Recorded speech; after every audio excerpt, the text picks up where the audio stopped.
Welcome to Business Spotlight again. My name is Mark Hunter, and today I am joined by Nathan Gore of GoreVega. So, Nathan, thank you very much for joining us today. How are you doing?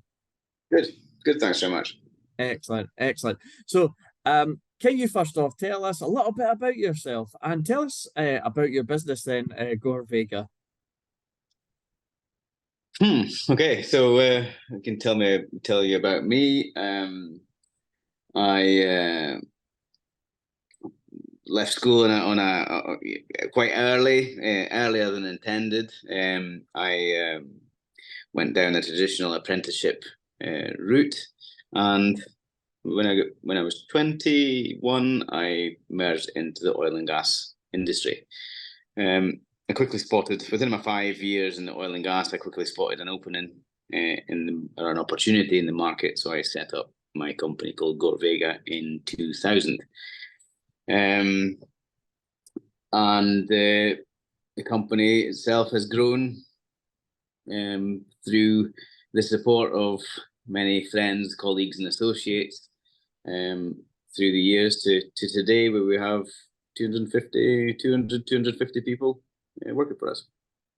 Fantastic, fantastic. And could you tell us about what GoreVega will do? It's I understand that it's oil and gas, isn't it? So could you tell us a bit more about that then? We supply. We are fundamentally in the well services sector of the oil and gas industry. What that is are we will be involved in existing infrastructure that perhaps needs to be maintained, serviced, worked over to keep it in production, or we're also involved in the abandonment stages as well. Industry speak, that would be called brownfield development. You know, when the infrastructure is old and is deemed either economically viable or unviable. Of course, if it's unviable, abandonment stage comes in. We supply the personnel, so we supply from the engineering teams that will oversee the projects or even put the projects in place. We also supply the people in the field or on the job itself, from supervisors, managers to the blue collar guy, the people at the operator level. Excellent, excellent. Thanks very much. So, yeah, getting a really good picture there of GoreVega and everything. So, brilliant, brilliant. So you started the business then in 2000, and it's been 23 years. That's massive. And today, stats show that I think it's 9 in 10 businesses don't make 10 years. Okay. So you're 23 years later. Mm-hmm. What has been what sort of things have you implemented that have been successful, that have helped you sustain for so long and still be in business for such a long time then? What sort of strategies have you put in place? To remain current, being able to service the industry as it changes. We need to be able to react really quickly, and those reaction times could be, they could be as small details such as being able to make a flight at 2:00 this afternoon rather than delaying a job until tomorrow. We identified really early on that we could cross-train our people. We were very specialist in the early days. We were involved in coil tubing drilling. It was a small global team.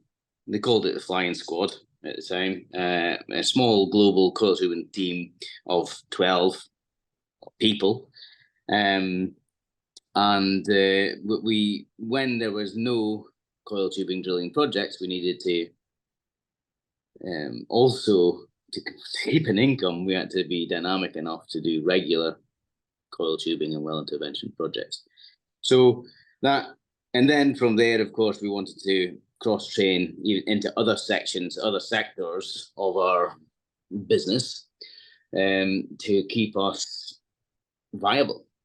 And that has carried through. And plus as well, people like to progress as well. So if they come on board as maybe a field service supervisor in a specific skill set, then we've multiplied that skill set by maybe 3 or 4 different skills, and then they become an easier or a very good asset for multiple projects. So 2000 to 2003, we were very specific. We started to cross-train 2003, and that our customers seemed to adapt that quite quickly. The industry was also buoyant through that time, and the company grew very quickly up until maybe 2008, 2009, with the economic crisis. We started to batten down hatches like everybody else did in the economic crisis.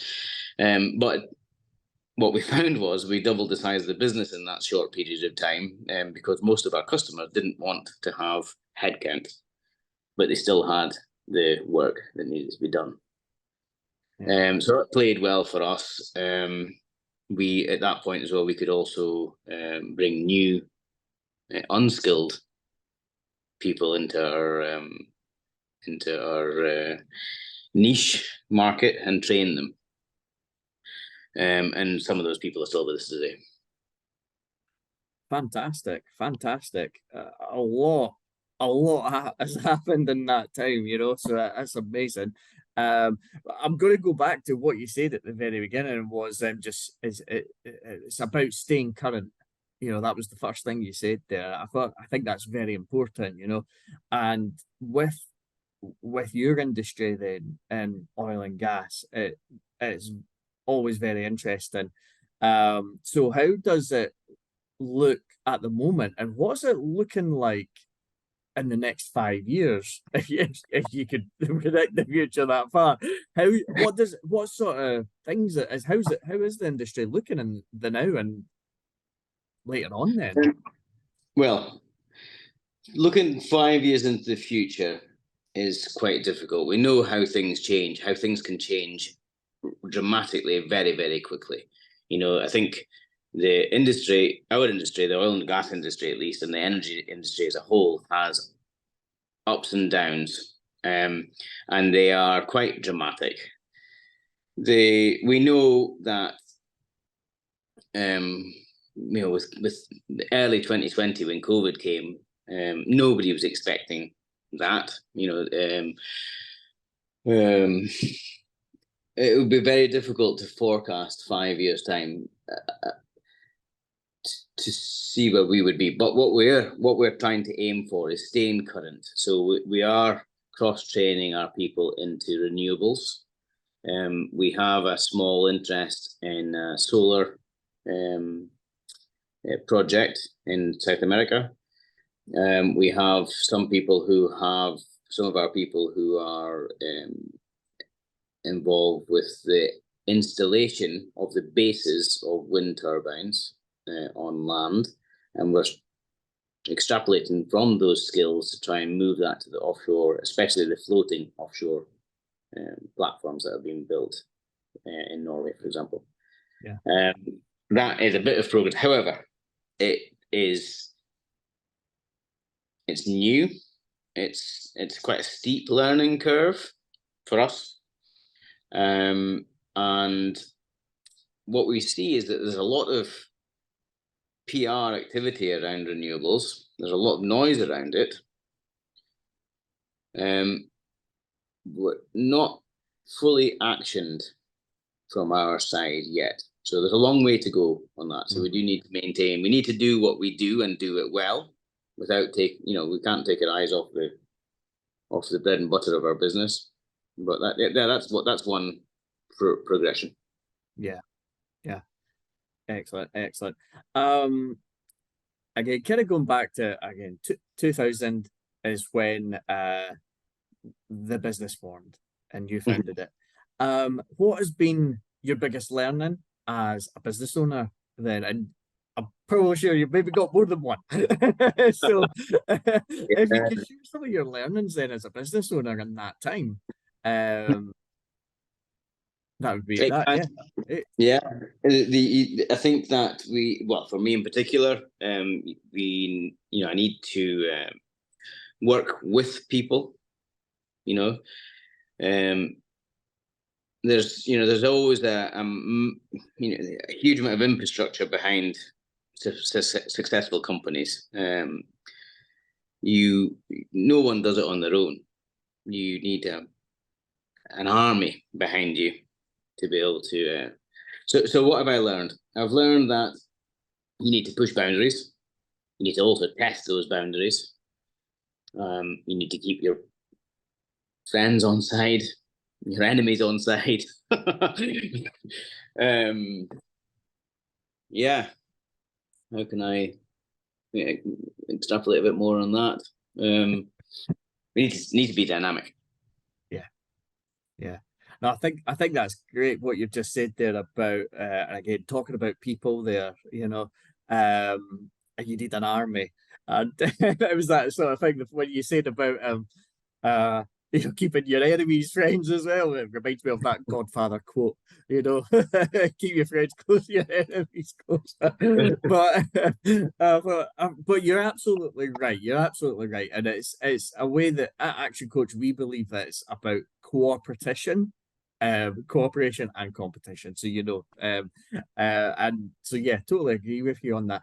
But going back to the people then, and having people behind you, the right people then, has there been anyone in a professional sense, or even from an academic sense or anything, that has been a really good leader or someone who's inspired you then in the last sort of 23 years, or even maybe before? It could also be family, friend, anyone. Yeah, inspiration. I have a few role models, but one in particular is my business partner and my wife. Um, she has been the anchor, behind this whole organization. She has brought the wealth of business experience to make it what it is today. Excellent. Excellent. Yeah. Um, Often get that as well. People will say if they've got a business partner or again, especially if it's family, then yeah, absolutely. That's brilliant. Brilliant. So I'd like to wrap things up, but I've always got one question that I do like to ask and end the interview with. First off, again, thank you very much, Nathan. It's been an absolute pleasure. You've been great. And my last question for you is you know, you talked about how you left school, apprenticeship, and then into the oil and gas, and then an opportunity come up. Is there anything that you would maybe tell yourself when you were 18 or between 18 and 21 years old? Any sort of advice? And it's sort of, I always like to link it with if you were to give someone advice who's maybe looking to go into a business venture themselves, you know, what would be that advice? What would you give yourself advice to, and maybe someone else who's looking to start a new business then? I would say to my former self is to push the boundaries, be straight within those boundaries, be consistent within those boundaries, follow your heart, and trust your instincts. Brilliant, brilliant. Thanks very much. Power of words, I think there of what you just said there. Consistency, uh, be straight. Absolutely, absolutely love that, Nathan. So thank you very much. It's been brilliant. Thank you so much for your time. Really Yep, appreciate it. that's fun. Brilliant, brilliant. Thanks very much for watching, everyone. Okay, you've been watching Business Spotlight. Mark Hunter and Nathan GoreVega. Thank you very much. Thanks.